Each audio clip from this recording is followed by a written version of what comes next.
الحمد لله رب العالمين۔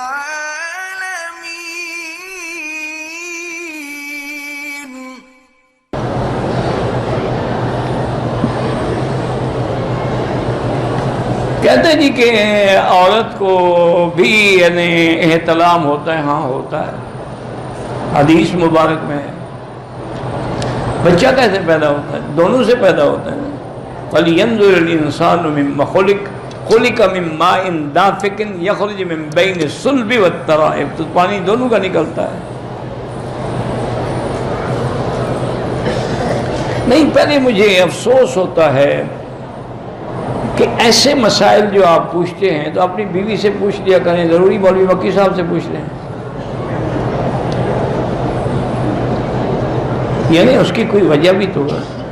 لیکن چونکہ حدیث میں ہے، میں مجبور ہوں کہ جواب دوں کہ صحیح حدیث میں ہے، سیاہ ستہ کی حدیث میں ہے کہ ایک عورت نے حضور پاک سے سوال کیا، احتلم المرأۃ یا رسول اللہ، عورت کو بھی احتلام ہوتا ہے؟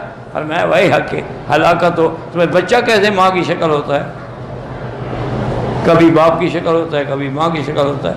یہ تو چونکہ حدیث میں تھا، میں نے جواب دے دیا، ورنہ میں نے ایک فیصلہ کیا ہے کہ ایسے جو سوال آئیں گے میں ان کے جواب بھی نہیں دوں گا۔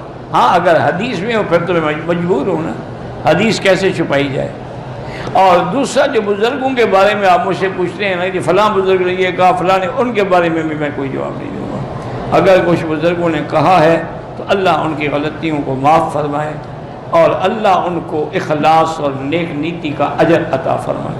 یہ نئی بات نہیں ہے میرا بھائی، کتابیں بڑی پڑھی۔ اسی لیے ایک خلاصہ ہمیشہ یاد رکھو کہ کلام صوفیہ در شریعت حجت میں، صوفی لوگوں کی کلام شریعت میں حجت نہیں ہوتا۔ اسی لیے حضرت گنگوہی رحمۃ اللہ علیہ سے کسی نے پوچھا تھا کہ حضرت آپ الحمدللہ اتنے بڑے عالم ہیں اور آپ مرید ہوئے حضرت حاجی امداد اللہ مہاجر مکی رحمۃ اللہ علیہ کے، وہ تو عالم بھی نہیں ہیں۔